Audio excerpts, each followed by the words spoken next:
Hold on to your epidermis, or someone might just steal it from you. Today I'm back with what might be many of y'all's favorite monster, the Skinwalker. These creatures are mysterious, dangerous, and can take many different forms. So beware these beasts and keep your distance, for even mentioning their name is said to draw them near. What you're about to hear are allegedly true scary stories submitted by viewers about encounters with skinwalkers. If you have a scary story of your own, share it with us at darkstories.org and leave a comment below about the scariest legend you've ever been told by someone. Now, let's begin. I might have encountered a skinwalker. From ZTC/W. A few years ago, in November of that year, I was about to turn 15. I was living with my family on a farm in Oklahoma. I remember being able to see an airport from the house. My chores back then included gathering any trash in the yard, field, or in one of the two houses. I would then have to take the trash down a driveway that's about a quarter of a mile long. One night in November, my mom pointed out that the trash bag needed taking out, telling me to take it to the dumpster at the end of the driveway as soon as I could. Firstly, I grabbed my phone, which had a super bright flashlight. Then I got my jacket, before grabbing the trash bag, which to my surprise was heavier than usual. I should mention here that I had never taken the trash out at night at our new home. We'd only been on this property for about 3 months by then. The moment I looked out at the driveway, I couldn't see the other end to it. The trees that go down the driveway seemed to consume the light, what little of it there was. The moon itself was barely visible, giving off hardly any light at all. This didn't help. I started walking down the driveway, noticing immediately that my phone's flashlight was not up to par for the task. I couldn't even see about 10 feet in front of me. But I carried on, and all was seemingly fine until I made it to the middle of the driveway. That's when I heard the voice of a friend. But recently this friend had moved away. Yet there I was in the dark on the driveway, hearing him call out to me, saying hello from the field to my left. Immediately I stopped, shining the light into the field, looking for him. I didn't see anything weird, just the 2-foot-tall dry grass. I continued down the driveway, listening closely around me for any noises. About 3/4 of the way down, I heard so many different voices coming from that field all at once. Voices I recognized, such as my friend I mentioned before, but also my dad, whom I don't live with and hadn't for a while, as well as my friend's little sister, and even my own voice. Besides that, there were several other voices that I didn't recognize at all of them either calling out my name or speaking words that I didn't understand. But all of them sounded as if they were coming with the wind. When I got to the end of the driveway, it all stopped. I threw the bag in the dumpster, then I looked into the field, seeing absolutely nothing. No movement, no sign that anything odd had been there. For a moment, I thought about calling or texting someone back at the house to tell them to come get me with the car, but I decided against it.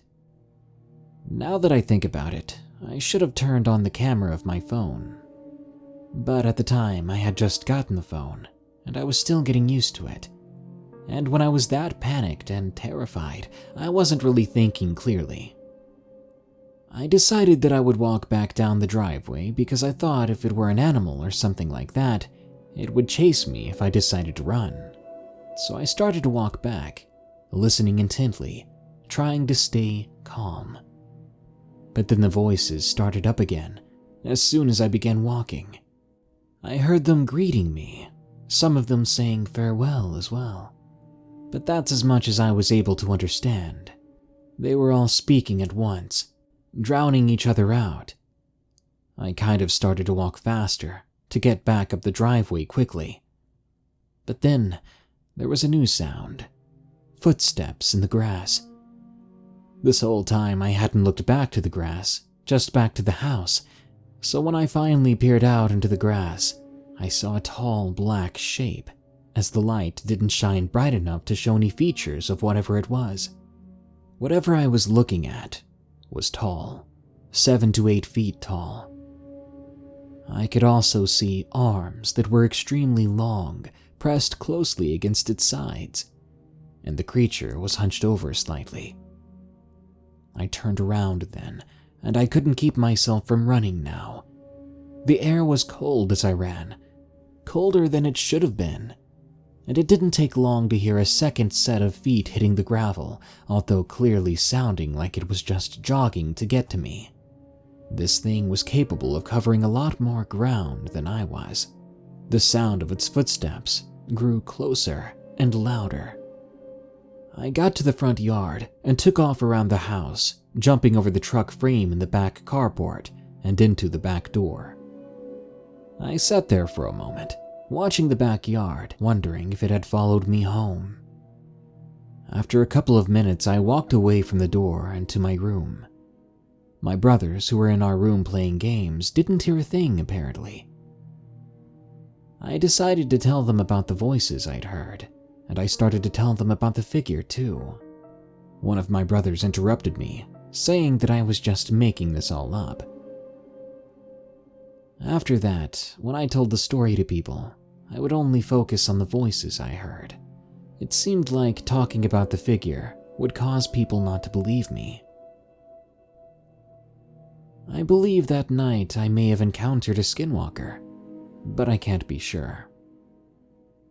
Not too long after late November that year, early December I believe, I got one of my friends to come over along with his sister.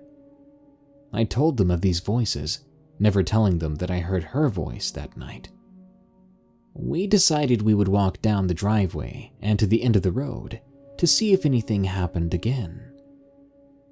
We talked my oldest brother into going with us, and just in case, we got some weapons, a couple of pocket knives, a pipe, and my machete, which I now bring with me if I have to take out the trash at night. So we walked down the driveway, slowly, focusing on the sounds around us. The first thing the others noticed was the way the driveway consumed the light at night, as if it became a void of some sort. My brother and I have the same kind of phone. The friend had a flashlight, and his sister had a phone with a flashlight too. We had all our flashlights on, pointing them to the driveway, and even then, we couldn't see more than 10 feet in front of us. We continued walking. As I was walking with them, I told them there were a few details about the story that I left out. I explained to them where I had heard each voice, that the wind picked up, and that I saw a figure in the field. I even told them about how the air was so cold, but for some reason I couldn't bring myself to tell them that the figure I saw had actually chased me. We got to the end of the driveway soon enough, but then my friend began being a jerk to his sister, trying to get her to run off back home. Me and my brother were trying to get him to stop as we walked down the road. At some point, we thought we saw a figure at the end of the road, but in the blink of an eye, it had disappeared. We said it was just a shadow of some sort. Almost halfway between the end of the road and the driveway, my friend's sister had enough of his comments and started walking back, just as he had wished. At the time, she was just turning 12 and only had a pocket knife on her. I felt bad for her, so I told my friend off and ran to catch up with her to help her walk back. As the two of us walked, she revealed to me that she had some problems with her brother, and she believed she may have been suffering from depression. This aggravated me and got me angry towards my friend, but she requested of me not to tell anyone that she told me that. So I agreed, and we simply walked back to the house. Back in my room, we started playing some video games and talking to relax. After about an hour, my brother and my friend came back. But they were seemingly interrogating us, demanding to know how long we'd been in here. We gave them an answer easily, as the game we'd been playing ran in intervals. But then they told us that when they decided to walk back to the house, they saw this figure walking from the field across from our driveway into the driveway, seemingly walking over a fence. The figure was tall. They didn't know who it was, but hoped that it was us, even though the figure didn't match what we looked like. The two of them began running, and when they got to the end of the driveway, they looked back, yet saw nothing. The figure was gone. Ever since this experience, we haven't gone back out to explore the driveway at night, but I hope I never see the figure again. I'm hoping that whatever this thing is, it doesn't live around my home. Hopefully, it was just passing through. Bear Beast of the Appalachian Mountains, from Doug. This story takes place in southwest Pennsylvania, roughly 40 miles north of the West Virginia border. I'm an avid outdoorsman and love spending time in nature when I'm not working. But one recent, terrifying camping trip changed the way I look at the world we live in and what hides in the shadows. This happened in mid-April of 2020. I was out of work due to the Rona crisis going on, and decided it was a good time to go camping, since it was relatively nice out. So I phoned two good friends of mine to go camping on some state land in the Appalachian Mountains for a weekend. Let's call them Ron and Jake. So on that day, Ron, Jake, and I drove out to the most remote area we could find in those mountains. We parked my SUV, unloaded our tents and the other camping gear, then hiked a few miles deep into the uncharted Appalachian mountain wilderness. And if you're wondering, the three of us were carrying firearms for protection. Ron, being the biggest gun nut out of all three of us, had his Glock 10mm and DPMS AR-10 308 tactical rifle. Jake had a Colt 45 1911 handgun, and I had my Mossberg 590M 12-gauge. We soon found a small clearing in the dense forest, a perfect spot to set up camp. We soon noticed some large scratch marks on some trees about 7 feet off the ground. Of course, we didn't think too much of it. It was about an hour before dark, and we needed to set up some tents, gather firewood, get a fire going. After that, we sat around the campfire drinking a few beers, listening to music, and telling some old stories. By around 11 p.m., we decided to call it a night. When we finally turned off the music we had playing on the Bluetooth speaker, we realized the forest was completely silent. All three of us knew this was very odd, but again didn't think much of it. We just climbed into our tents and tried to get some sleep. I woke up sometime later to an overwhelming feeling of dread and that we needed to leave. The forest was still silent. But the silence was then broken by Jake screaming not far away, followed by the sound of gunshots and a very deep, loud, guttural roar. I burst out of my tent along with Ron, now completely sobered up. Our guns were drawn.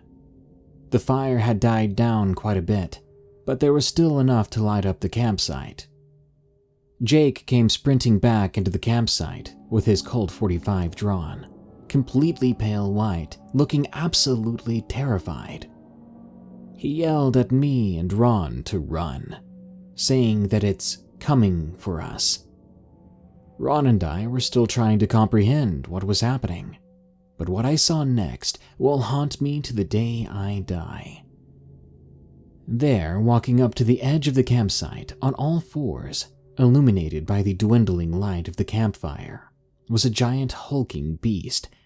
It literally looked like a grizzly bear on steroids. Dark brown fur, extremely muscular body, glowing red eyes, and large curled horns on top of its head. The beast began to growl and bare its teeth at us. Then it stood up on its back legs, towering over us at about 8 or 9 feet tall. The intense standoff was then broken by rapid gunshots by Ron with his AR-10 308. Jake and I snapped out of our petrification and joined Ron in the fight with our guns. I don't know how many times all of us hit the beast, but it let out an agonizing pain-filled roar and dropped to its stomach. The beast wasn't dead. It was still alive, growling but momentarily halted. We had pummeled it enough to buy the 3 of us some time to sprint like heck out of there, going back in the direction we had arrived. After a few minutes of sprinting, we could hear not far behind us these huge crashing footsteps and thick branches breaking. How none of us tripped and fell while trying to navigate our way through the dark Appalachian mountain forest while running and being chased by some giant bear beast, I don't know, but it's an absolute miracle. Eventually, we made it back to my SUV, and thank God I had my keys in my pocket. All 3 of us, completely out of breath, scrambled inside as I started up the SUV, while the beast was right behind us. I threw it in drive and stepped on the gas pedal as we sped away. A few miles down the road, I had to slow down and puke out the window after running so much before. The car ride back home was completely silent. It wasn't until the next day all 3 of us spoke to each other about the terrifying event.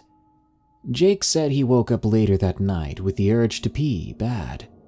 He got out of his tent and walked away from the campsite to relieve himself. He said he'd heard loud crashing footsteps coming toward him and the campsite.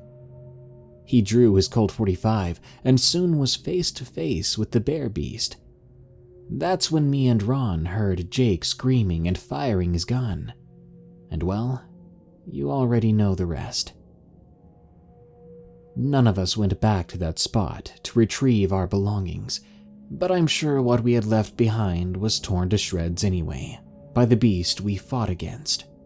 So my advice to those who live in or near the Appalachian Mountains, stay out of there at night. There are strange, terrifying things undiscovered to mankind that live within those mountains. Possible Skinwalker from CC. For a little background, I live in West Virginia, so basically everything is up or down. My house is situated on a hillside. The front yard goes upward to the road, and once you cross it, it goes down rather steep into an almost valley until you go back up another hill, which is covered in woods. But at the top there's a clearing, and you can see sort of where the tree line ends from the base. This entire side is my neighbor's, but they do let us use their trampoline, which is at the base. I was maybe 12 years old at the time. I had a friend over, let's call her Candace. We had just finished eating some mug treats, watching some witch movie, when we decided to go back out onto the trampoline. We'd been off and on that thing all day, mostly playing music and occupying my neighbor's twin grandkids, who were about 5 years old. We were excited because we finally had the trampoline to ourselves. It was dark. We were only able to see each other's faces using our phone screens. I had my back to the woods and Candace was opposite to me. The moon was pretty bright, so I could see the top of the hill if I looked at the right spot. It was eerily quiet. Usually the coyotes would be barking and howling, but they seemed pretty far off, even when we heard the occasional howl. We'd fallen into a kind of silence. So she was changing the song when I felt the hair on the back of my neck raise up. Naturally, I turned around, scanning my surroundings. Well, the surroundings I could see, now that my eyes were at least a little bit adjusted to the dark. Then I saw what I thought was a deer at first. The silhouette of one, anyways. I was sort of in awe at it. It appeared to be a buck, but then I noticed some other features. The way it held itself on two legs, the way the shape of its head was mangled and looked very, very wrong. And those antlers, too, didn't appear right. Candace hit my leg as she asked me what was wrong. I ignored her and kept staring at this thing. I could tell it was staring at me, too. Immediately, I stood up and started to usher Candace out of the trampoline so she could get her boots on. But then this animal, this thing, it spoke, and it spoke in my mother's voice, calling out to me. I practically pushed my friend out of the trampoline, telling her to just grab her shoes. We needed to run. She did as I asked. We began to run back toward the road. I stayed just behind her, making sure she didn't trip or fall. Then that thing called to me again, louder, more demanding this time, like when you're about to get in serious trouble and your mom uses that tone with you. Danny. Danica. I didn't even turn, knowing my mom was still in our house. We made it inside and Candace looked at me funny. She asked why I did that, then brushed me off as being paranoid from the movie we watched earlier. Apparently, she hadn't seen or heard a thing. The rest of the night was uneventful. Skinwalker Encounter from Anonymous. I had this encounter with a buddy of mine. It started off when I called my friend Sam, asking if he'd like to work on my farm and spend the night. He said yes, so I swung by his place and picked him up. Before heading back, we stopped at a gas station to fuel up my old red 1960s square-body Dodge Ram Cummins. Then we went in to pay and get a can of chew. After half an hour, we got back to my farm, which is pretty much in the middle of nowhere in a small southern town. We worked all day. Things only got weird after sundown. We pulled up to a cattle field to put some hay out, and I heard this weird popping sound. So I walked down the side of the fence checking for the sound. I wasn't sure what it was, and I needed to know. The fence we had was an electric fence, so when the electricity isn't going all the way through, the fence would make this similar popping sound. Before long, we were smelling this awful smell, and we soon stumbled upon this wolf-shaped creature walking in the field. Sam whispered, telling me to look at that coyote. I stared for a second, trying to be quiet so that it didn't see us. Whatever it was really big. "That's not a coyote," I said. "That's a wolf, if anything. Coyotes aren't that big." We continued on, and at this time the sun went down. It was dark, so I had Sam driving slowly with the headlights on. I found that one of our posts had been pushed all the way down, with the fence now touching the ground. So I hopped in the truck and drove to the house, grabbing some tools and a 12-gauge. I got on the four-wheeler while Sam drove the truck. We pulled up to the broken fence and I realized the electricity running through it needed to be turned off first. Otherwise, working on it would be a very bad idea. I told Sam to take the four-wheeler back to the house to turn the stuff off. He left, and 5 minutes later he called me, saying it's off, but he had to go to the bathroom before he came back. I told him okay, and I started to fix the fence. During this time, I had a feeling that I was being watched, though. I thought it was weird. There were no cows around me in the field, so maybe it was a wild animal. I walked down a ways to see if there were other fences in need of a fix. I began working on one of the fences when that horrible stench I'd smelled before came back, and accompanied with it was this huge pair of eyes that I spotted out of the corner of my eye. I looked over to it and saw it was looking right back at me. I know my property like the back of my hand. so it was easy for me to tell that from that distance, these eyes were opening up at 8 or 9 feet off the ground. I figured that was weird. There weren't any trees over there near that thing. So I did something stupid. I aimed my flashlight over towards it, and I saw these goat-like legs and a human torso with an elk-like head. Whatever this monstrosity was, it was now walking towards me.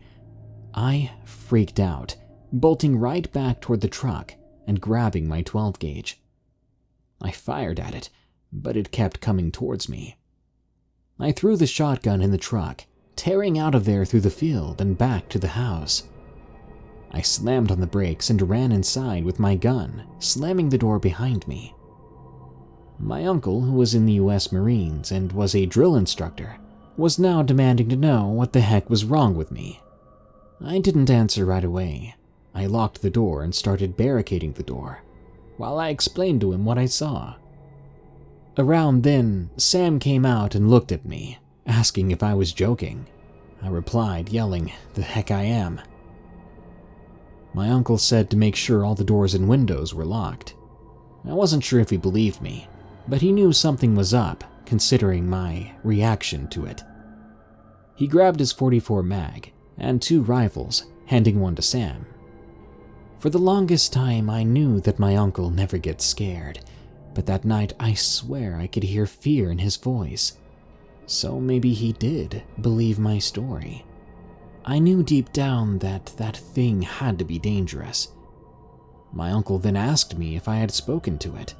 I said no. Oddly enough, he replied, "Good." A few hours later, we fell asleep. I woke up with a dry mouth and went to the fridge for a drink. When I looked at the clock, I saw that it was 3 a.m., and then I heard a voice that sounded like my uncle, asking me what's wrong. I walked back in the living room to see if my uncle was up, but there he was, out cold, just like Sam. But something at the window caught my attention. I looked over and could barely breathe. It was that same pair of eyes I'd seen out there in the field. I stayed where I was, not moving, not trying to make a sound, until the crack of dawn. I saw my uncle get up and check the windows. I told him what happened at 3 a.m., and he told me if it ever came back, I should at all costs avoid saying anything to it. He told me then the Navajo legend of the Skinwalker, and I strongly believe now that that's what it was. My uncle called his Navajo friend to come and bless the farm, and ever since then, I haven't seen or heard of anything like that again around here. I just don't want it to come back. Possible Skinwalker from Wolfthorn. Last year, me and my friends, Zach and Pipper, went camping out in the woods near my house.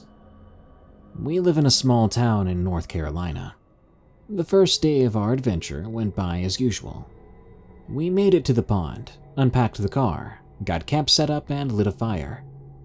But it was the second day when some weird things started happening.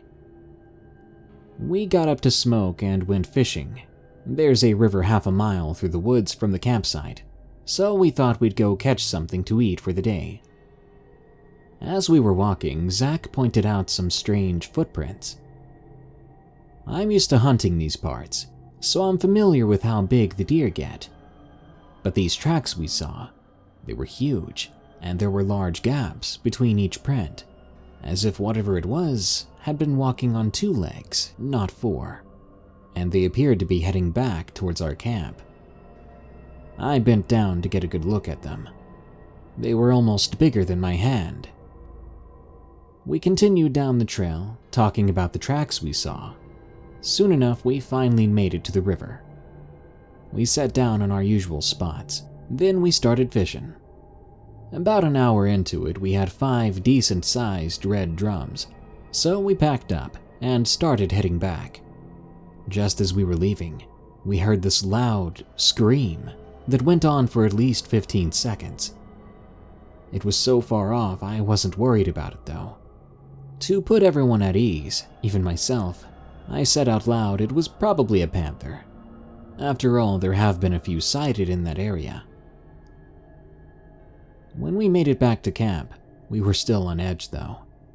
We found the same tracks that we'd seen earlier, but they were all over the campsite, around the tents as well. And outside my tent in particular were these 3 giant claw marks. By then we were creeped out, assuming that someone was playing a trick on us, trying to mess with us. Heck, it could have been someone we knew. We've brought a lot of friends out here, and a few of them even knew where we were going. We stirred the fire back up and had some breakfast. The rest of the day was pretty chill. We took a few walks, went swimming, had some smokes. At one point, we discussed what we were going to do with the summer. Eventually, we all went to bed. I woke up in the middle of the night to the sound of the same kind of screaming that I'd heard earlier, but it was close enough to scare me, so I grabbed my Mossberg 500 and climbed out of the tent. Zach and Pipper were already out of theirs. I asked if they'd heard that, and Zach said, "No crap." I threw a few logs on the fire, and we all sat around for a while, listening to the sounds of the woods.